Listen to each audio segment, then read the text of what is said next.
നമസ്കാരം, ഞാൻ ഡോക്ടർ അനിൽ. പുതിയൊരു വീഡിയോയിലേക്ക് നിങ്ങൾക്ക് ഏവർക്കും സ്വാഗതം. കേന്ദ്ര സർക്കാരിന് കീഴിൽ സ്ഥിരം ജോലി ആഗ്രഹിക്കുന്നവർക്ക് വേണ്ടിയുള്ള ഇൻഫർമേഷൻ ആണ്. ഡൽഹി പോലീസ് അതുപോലെ സെൻട്രൽ ആംഡ് പോലീസ് ഫോഴ്സ് എന്നിവയിൽ സബ് ഇൻസ്പെക്ടർമാരുടെ ഒഴിവുകളിലേക്ക് 3000-ലധികം ഒഴിവുകളിലേക്ക് ഇപ്പോൾ സ്റ്റാഫ് സെലക്ഷൻ കമ്മീഷൻ അപേക്ഷ ക്ഷണിച്ചിട്ടുണ്ട്. ഇതിലേക്ക് 2025 ഒക്ടോബർ 16 വരെ ഓൺലൈനായിട്ട് അപേക്ഷിക്കാൻ കഴിയും. ഫീസ് അടയ്ക്കാൻ ഒരു ദിവസം കൂടി സമയമുണ്ട്. ഇതേക്കുറിച്ചുള്ള കൂടുതൽ കാര്യങ്ങളാണ് ഈ വീഡിയോയിൽ ഷെയർ ചെയ്യുന്നത്. ഈ കാര്യങ്ങളൊക്കെ നിങ്ങൾ പൂർണ്ണമായിട്ടും മനസ്സിലാക്കാനായിട്ട് വീഡിയോ മുഴുവനായിട്ട് കാണുക. അതുപോലെ കൂട്ടുകാർക്കൊക്കെ ഷെയർ ചെയ്ത് കൊടുക്കുകയും കൂടി ചെയ്യുക. നമുക്ക് അതിന്റെ വിശദാംശങ്ങൾ പരിശോധിച്ച് നോക്കാം. സ്റ്റാഫ് സെലക്ഷൻ കമ്മീഷൻ അതിന്റെ വെബ്സൈറ്റ് ആയ https:/ssc.gov.in എന്ന സൈറ്റിൽ നോട്ടിഫിക്കേഷൻ പുറപ്പെടുവിച്ചിട്ടുണ്ട്. അത് sub inspector in Delhi police and central armed police force examination എന്നുള്ളതാണ്. ഇതിലേക്ക് ഓൺലൈനായിട്ട് സെപ്റ്റംബർ 26 മുതൽ ഒക്ടോബർ 16 വരെയാണ് അപേക്ഷിക്കാൻ കഴിയുക. അത് കഴിഞ്ഞ് ഓൺലൈനായിട്ടല്ല അപേക്ഷിക്കാൻ അവസാന തീയതി ഒക്ടോബർ 16 എന്ന് മനസ്സിലാക്കുക. ഫീസ് അടയ്ക്കാൻ വേണ്ടി ഓൺലൈനായിട്ട് ഫീസ് അടയ്ക്കാൻ വേണ്ടി ഒരു ദിവസം കൂടി സമയമുണ്ട്. അത് 17-ാം തീയതി വരെ സമയം കൊടുത്തിട്ടുണ്ട്.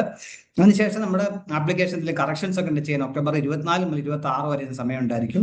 കമ്പ്യൂട്ടർ ബേസ്ഡ് എക്സാമിനേഷൻ വഴി ആയിരിക്കും സെലക്ഷൻ. അത് ഡിസംബർ 2026 ടെന്റേറ്റീവ് ആയിട്ട് നവംബർ ഡിസംബർ 2025 ആണ് ഷെഡ്യൂൾ ചെയ്തിരിക്കുന്നത്. ഡേറ്റ് ഒക്കെ പിന്നീട് അറിയിക്കും എന്നാണ് പറഞ്ഞിട്ടുള്ളത്. മറ്റു ഡീറ്റെയിൽസ് നമുക്ക് നോക്കാം. സബ് ഇൻസ്പെക്ടർ ജനറൽ ഡ്യൂട്ടി അത് CA സെൻട്രൽ ആംഡ് പോലീസ് ഫോഴ്സിലാണ്. അതിലേക്ക് ശമ്പള സ്കെയിൽ 35,400 മുതൽ 1,12,400 എന്ന സ്കെയിലായിരിക്കും. Group B non gazetted post ആണ്. എന്നാൽ സബ് ഇൻസ്പെക്ടർ മെയിലും ഉണ്ട് ഫീമെയിലും ഉണ്ട് ഡൽഹി പോലീസിൽ. അതൊരു ഗ്രൂപ്പ് C പോസ്റ്റ് ആണ്. ശമ്പള സ്കെയിൽ സെയിം ആണ്. 35,400 മുതൽ 1,12,400 എന്നുള്ളതാണ്. ടെന്റേറ്റീവ് വേക്കൻസികൾ അത് എണ്ണം പറഞ്ഞിട്ടുണ്ട്. ചെറിയ വേരിയേഷൻസ് ഒക്കെ വരാം. മെയിൽ കാൻഡിഡേറ്റ്സ് ഡൽഹി പോലീസിൽ 142 വേക്കൻസികളാണ് ആകെ ഉള്ളത്. ഫീമെയിൽ കാൻഡിഡേറ്റ്സ് ആണെങ്കിൽ 70 വേക്കൻസികളാണുള്ളത്. അതുപോലെ സെൻട്രൽ ആംഡ് പോലീസ് ഫോഴ്സിലുള്ള സബ് ഇൻസ്പെക്ടർ പറയുകയാണെങ്കിൽ CRPF-ൽ 1029, BSF 223, Indo Tibetan border police 233, CISF 1294, SSB Sashastra Seema Bal 82. അങ്ങനെയാകെ 2861 വേക്കൻസികളാണ് സെൻട്രൽ ആംഡ് ഫോഴ്സിലുള്ളത്. രണ്ടും കൂടി ഏകദേശം 3000-ലധികം വേക്കൻസികൾ വരും എന്ന കാര്യം പ്രത്യേകം ശ്രദ്ധിക്കുക. അതിൽ CA സെൻട്രൽ ആംഡ് റിസർച്ച് പോലീസിലാണെന്നുണ്ടെങ്കിൽ അവിടെ കിട്ടുന്നവർക്ക് തീർച്ചയായും ഇന്ത്യയിൽ എവിടെ വേണമെങ്കിലും ജോലി ചെയ്യാൻ റെഡി ആയിരിക്കണം. ട്രാൻസ്ഫറബിൾ ആണെന്ന കാര്യം കൂടി പ്രത്യേകം ഓർത്തിരിക്കുക.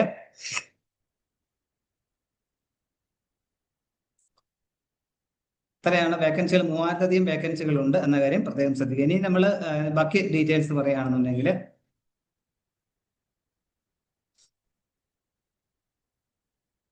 നാഷണാലിറ്റി ഇന്ത്യൻ സിറ്റിസൺസ് ആയിരിക്കണം. ഏജ് പറഞ്ഞിട്ടുണ്ട്. ഏജ് കാൽക്കുലേറ്റ് ചെയ്യുന്ന 2025 ഓഗസ്റ്റ് 1 അടിസ്ഥാനമാക്കിയായിരിക്കും ഏജ് നമുക്ക് ഫിക്സ് ചെയ്ത് ഞാൻ പറഞ്ഞു. അതേപോലെ 20 മുതൽ 25 വയസ്സ് വരെയുള്ളവർക്കാണ് ഇതിലേക്ക് അപേക്ഷിക്കാൻ കഴിയുക. എന്നാൽ SC/ST-കാരുള്ളവർക്ക് 5 വർഷവും OBC-കാർക്കാണെങ്കിൽ 3 വർഷവും എക്സ് സർവീസ്മെൻ കാൻഡിഡേറ്റ്സിന് 3 വർഷവും ഉയർന്ന പ്രായപരിധിയിൽ ഇളവ് ലഭിക്കുന്നതായിരിക്കും എന്ന കാര്യം കൂടി ഓർത്തിരിക്കുക.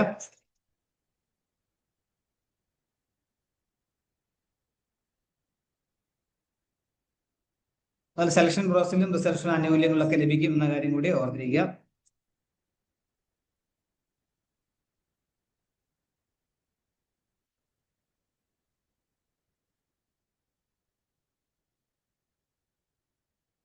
OBC നോൺ ക്രീമിലെയർ ആയിട്ടുള്ളവർക്കാണ് 3 വർഷം ഉയർന്ന പ്രായപരിധിയിലുള്ള ഇളവ് ലഭിക്കുന്ന കാര്യം മനസ്സിലാക്കുക. എസെൻഷ്യൽ എഡ്യൂക്കേഷൻ ക്വാളിഫിക്കേഷൻ പറയുകയാണെങ്കിൽ ഏതെങ്കിലും വിഷയത്തിലുള്ള അംഗീകൃത സർവകലാശാല ബിരുദമാണ്. ആപ്ലിക്കേഷൻ ക്ലോസിംഗ് ഡേറ്റ് ആയ ഒക്ടോബർ 16 മുമ്പ് ബിരുദം, ഡിഗ്രിയും പ്രൊഫഷണൽ സർട്ടിഫിക്കറ്റ് കിട്ടിയവർ മാത്രം അപേക്ഷിച്ചാൽ മതി എന്ന കാര്യം പ്രത്യേകം ശ്രദ്ധിക്കുക. അപ്പം പഠിച്ചുകൊണ്ടിരിക്കുന്നവർ, ഇപ്പോൾ ഫൈനൽ ഇയർ പഠിച്ചുകൊണ്ടിരിക്കുന്നതിലേക്ക് അപേക്ഷിക്കാൻ എലിജിബിൾ അല്ല എന്ന കാര്യം പ്രത്യേകം ശ്രദ്ധിക്കുക. ഇപ്പൊ എല്ലാവരും ഈ ഒരു കമ്പ്യൂട്ടർ ബേസ്ഡ് എക്സാമിനേഷൻ ഉണ്ടായിരിക്കും. അത് ക്വാളിഫൈ ചെയ്യണം. അതിനുശേഷം physical endurance test, physical standard test, medical test എന്നിവ ഉണ്ടായിരിക്കും. അതിനുശേഷമായിരിക്കും ഫൈനൽ റാങ്ക് ലിസ്റ്റ് തയ്യാറാക്കുക എന്ന കാര്യം കൂടി മനസ്സിലാക്കുക. അതേപോലെ ഡൽഹി പോലീസിലേക്കുള്ള സബ് ഇൻസ്പെക്ടർ ആണെന്നുണ്ടെങ്കിൽ മെയിൽ കാൻഡിഡേറ്റ്സിന്റെ കേസിൽ ഡ്രൈവിംഗ് ലൈസൻസ് ഉണ്ടായിരിക്കണം. അവർക്ക് ലൈറ്റ് മോട്ടോർ വെഹിക്കിൾ ഡ്രൈവിംഗ് കാറിന്റെയും ലൈറ്റ് മോട്ടോർ വെഹിക്കിളിന്റെയും കാറിന്റെയും ഡ്രൈവിംഗ് ലൈസൻസ് ഉണ്ടായിരിക്കണം. അതുപോലെ ഫിസിക്കൽ എൻഡുറൻസ് മെഷർമെന്റ്സും അതിനും എലിജിബിൾ ആയിരിക്കും ചെയ്യേണ്ടി വരും. അപ്ലൈ ചെയ്തതിനു ശേഷം നേരത്തെ ഞാൻ പറഞ്ഞ പോലെ ഇതിനകത്ത് സ്റ്റാഫ് സെലക്ഷൻ കമ്മീഷൻ നോട്ടിഫിക്കേഷൻ പുറപ്പെടുവിച്ചിരിക്കുന്ന അവരുടെ വെബ്സൈറ്റായി https:/ssc.gov.in എന്ന സൈറ്റിൽ വേണം നമ്മളുടെ 1 ടൈം രജിസ്ട്രേഷൻ പൂർത്തിയാക്കണം. നേരത്തെ നിങ്ങൾ ചെയ്യാനും ഓക്കെയാണ്. അല്ല, നമ്മൾ നേരത്തെ ഒക്കെ https:/ssc.nic.in എന്ന സൈറ്റിലായിരുന്നു. ആ സൈറ്റ് ഒരു നിങ്ങൾ ചെയ്യണം. അങ്ങനെ ചെയ്തവരാണെങ്കിൽ പോലും ഈ സൈറ്റ് നിർബന്ധമായും ചെയ്യണം. അപ്പോൾ ഇത് ചെയ്തിട്ടില്ല എന്നുണ്ടെങ്കിൽ ആദ്യമായിട്ട് നിങ്ങൾ 1 ടൈം രജിസ്ട്രേഷൻ പൂർത്തിയാക്കിയതിന് ശേഷം മാത്രം ഇതിലേക്ക് അപ്ലൈ ചെയ്യാൻ പോവുക. https:/ssc.gov.in ഈ സൈറ്റ് വേണം നമ്മൾ 1 ടൈം രജിസ്ട്രേഷൻ ചെയ്യാനായിട്ടുള്ളത്. അല്ലെങ്കിൽ മൈ SSC എന്ന മൊബൈൽ ആപ്പ് വഴി നിങ്ങൾക്ക് ഇതിലേക്ക് അപേക്ഷിക്കാൻ കഴിയുന്ന കാര്യം കൂടി ഓർത്തിരിക്കുക. നിങ്ങൾ മൊബൈലിൽ ഡൗൺലോഡ് വെച്ച് കഴിഞ്ഞാൽ തീർച്ചയായും നമുക്ക് അത് വെച്ച് നിങ്ങൾക്ക് ആപ്ലിക്കേഷൻ ഫില്ല് ചെയ്ത് അയക്കാനായിട്ട് പറ്റും. ഇതിലേക്ക് അപേക്ഷ തിരിക്കുന്ന അവസാന തീയതി ഒക്ടോബർ 16 എന്ന് പ്രത്യേകം പറഞ്ഞിട്ടുണ്ട്. ആപ്ലിക്കേഷൻ ഫീസ് ഉണ്ട്, 100 രൂപയാണ് അപേക്ഷ ഫീസ്. എന്ന വനിതാ കാൻഡിഡേറ്റ്സ്, SC കാൻഡിഡേറ്റ്സ്, അതുപോലെ എക്സ് സർവീസ്മെൻ കാൻഡിഡേറ്റ്സ് അവരെയൊക്കെ ഫീസ് അടയ്ക്കുന്നതെന്നും ഒഴിവാക്കിയിട്ടുണ്ട്. ഓൺലൈനായിട്ട് തന്നെ വേണം നിങ്ങൾ ഫീസ് അടയ്ക്കുന്ന കാര്യം മനസ്സിലാക്കുക. ഫീസ് അടയ്ക്കാനായിട്ട് ക്ലോസിംഗ് ഡേറ്റ് കഴിഞ്ഞ് ഒരു ദിവസം കൂടി സമയം തന്നിട്ടുണ്ട്, അതായത് ഒക്ടോബർ 17 വരെ സമയം തന്നിട്ടുണ്ട്. അതിനുശേഷം നമുക്ക് ആപ്ലിക്കേഷൻ്റെ കറക്ഷൻസ് ചെയ്യാനായിട്ട് ഒക്ടോബർ 24 മുതൽ 26 വരെ അതിന് സമയം തന്നിട്ടുണ്ട് എന്ന കാര്യം കൂടി ഓർത്തിരിക്കുക. അതിൽ കറക്ഷൻസ് കഴിവതും കറക്ഷൻസ് ഒക്കെ ഒഴിവാക്കി തന്നെ നമ്മൾ ചെയ്യുക. അപ്പൊ കറക്ഷൻ അങ്ങനെ ചെയ്യാനാണെങ്കിൽ നമ്മൾ ഒരു പക്ഷേ അതിന് ഫീസ് കൊടുക്കേണ്ടി വരും എന്ന കാര്യം കൂടി ഓർത്തിരിക്കുക. 200 രൂപയോളം ഫീസ് ഉണ്ടാവും. ഇനി എക്സാമിനേഷൻ സെന്ററുകളെ കുറിച്ച് നോക്കാം. നമ്മുടെ കേരളം അടങ്ങുന്ന കേരള കർണാടക റീജിയൻ അതിന്റെ എക്സാമിനേഷൻ സെന്ററുകൾ പറയുകയാണെന്നുണ്ടെങ്കിൽ കേരള, കർണാടക, ലക്ഷദ്വീപ് എന്നിവയാണ് അടങ്ങിയിരിക്കുന്നത്. അതിൽ കേരളത്തിലെ സെന്ററുകൾ പറയുകയാണെങ്കിൽ സെന്ററും കോഡ് ഞാൻ പറയാം. എറണാകുളം 9213, കൊല്ലം 9211, കോട്ടയം 9205, കോഴിക്കോട് 9206, തിരുവനന്തപുരം 9211, തൃശ്ശൂർ 9212, കണ്ണൂർ 9202, കവറത്തി 9401 എന്നിവയാണ് കേരളത്തിലെ സെന്റർ. കവറത്തി ലക്ഷദ്വീപിലാണ്. അപ്പൊ നമ്മുടെ കേരളം അടങ്ങുന്ന കർണാടക റീജിയന്റെ അഡ്രസ് കൂടെ പറയാം. Regional director KKR, Kerala Karnataka region, staff selection commission, first floor, E wing, Kendriya Sadan, Koramangala, Bengaluru, Karnataka 560034 എന്നുള്ള വെബ്സൈറ്റ് www.ssckr.kar.nic.in എന്നുള്ളതാണ്. അപ്പൊ നമ്മൾ കേരളത്തിലെ സെന്ററുകൾ നിങ്ങൾക്ക് ഇഷ്ടമുള്ള നിങ്ങളുടെ അടുത്ത വീടിനടുത്തുള്ള സെന്ററുകൾ ചൂസ് ചെയ്യാം. ഇത്രയും സെന്ററുകളാണ് കേരളത്തിലെ ഉള്ളത്.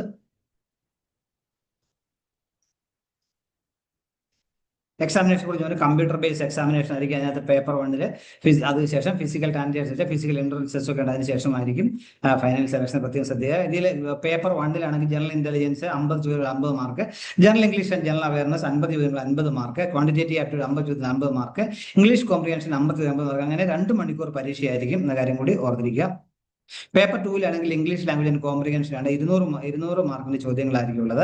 മാക്സിമം 20 മാർക്കായിരിക്കും. 2 മണിക്കൂർ സമയമായിരിക്കും അതിനെ എഴുതാനായിട്ട് ലഭിക്കുക.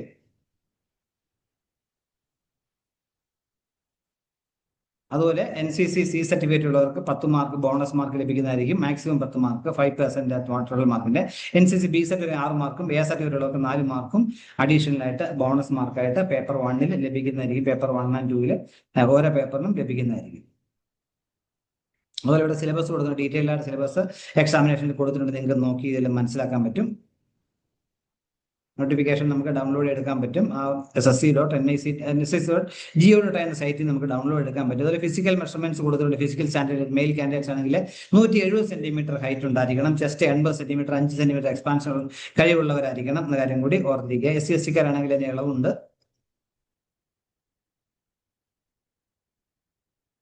അതുപോലെ CA സെൻട്രൽ ആംഡ് പോലീസ് ഫോഴ്സിലുള്ള SSI ആണെങ്കിൽ അവർക്കും മെയിൽ കാൻഡിഡേറ്റ്സ് 170 സെന്റിമീറ്റർ ഹൈറ്റ് ഉണ്ടായിരിക്കണം, 80 സെന്റിമീറ്റർ ചെസ്റ്റും 5 സെന്റിമീറ്റർ എക്സ്പാൻഷൻ കഴിവുണ്ടായിരിക്കണം എന്ന കാര്യം കൂടി ഓർത്തിരിക്കുക.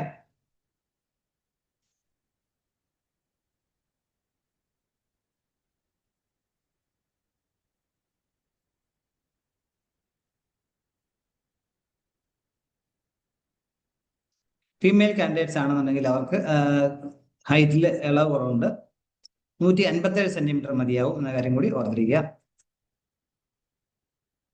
ഷെഡ്യൂൾഡ് കാസ്റ്റ് ഒക്കെ അവർക്ക് 154 സെന്റിമീറ്റർ. അതുപോലെ വെയിറ്റ് കറസ്പോണ്ടിങ് ഹൈറ്റിന് കറസ്പോണ്ടിങ് ആയിട്ട് വെയിറ്റ് ഉണ്ടായിരിക്കണം. ഫിസിക്കൽ എൻട്രൻസസ് മെയിൽ കാൻഡിഡേറ്റ്സ് ആണെന്നുണ്ടെങ്കിൽ അവർക്ക് 100 മീറ്റർ ഓട്ടം 16 സെക്കൻഡിൽ ഫിനിഷ് ചെയ്യണം.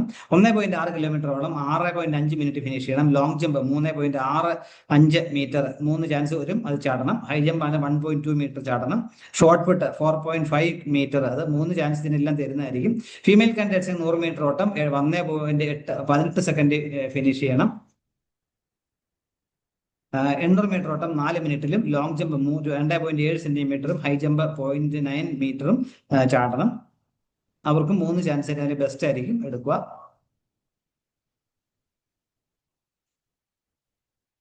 അതിനുശേഷമായിരിക്കും മെഡിക്കൽ ടെസ്റ്റ്. ആയിട്ട് നല്ല കാഴ്ചശക്തിയൊക്കെ ഉണ്ടായിരിക്കണം, അത് പ്രത്യേകം ശ്രദ്ധിക്കുക. മെഡിക്കൽ ചെക്കപ്പ് ആയിരിക്കും ഫൈനൽ സെലക്ഷന് വേണ്ടിയുള്ള പ്രോസസ് എന്നുള്ളത്. നിങ്ങൾ ആപ്ലിക്കേഷൻ സമർപ്പിക്കുന്ന സമയത്ത് നമ്മുടെ മൊബൈൽ നമ്പറും ഇമെയിൽ ഐ ഡിയൊക്കെ കൊടുക്കുക. നിങ്ങൾ ഓൺലൈനായിട്ടായിരിക്കും ഒരു പക്ഷേ നിങ്ങളെ എക്സാം സംബന്ധിച്ച ഡീറ്റെയിൽസ് ഒക്കെ അറിയിക്കുക. അതുപോലെ എക്സാമിന് പോകുന്ന സമയത്ത് നമ്മുടെ വാലിഡ് ആയിട്ടുള്ള ഒരു ഫോട്ടോ പതിച്ച ഐഡന്റി കാർഡ് നിർബന്ധമായും കയ്യിലുണ്ടായിരിക്കണം. അതിനുശേഷം ഡോക്യുമെന്റ് വെരിഫിക്കേഷനും ഉണ്ടാവും. നമ്മൾ കൊടുത്തിരിക്കുന്ന സത്യസന്ധമായ വിവരങ്ങൾ മാത്രം കൊടുക്കാനായിട്ട് ശ്രമിക്കുക. വെരിഫിക്കേഷൻ സമയത്ത് എന്തെങ്കിലും ഡിസ്ക്രിപ്പൻസി ഒക്കെ വന്ന് നമ്മുടെ കാൻഡിഡേറ്റ് തന്നെ നഷ്ടപ്പെടാമെന്ന കാര്യം കൂടി മനസ്സിലാക്കുക.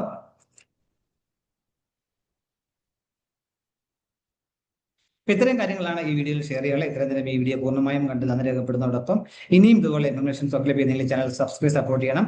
എല്ലാവർക്കും നല്ല കരിയർ ഉണ്ടായിട്ട് എന്ന് ആശംസിക്കുന്നു. Thank you very much.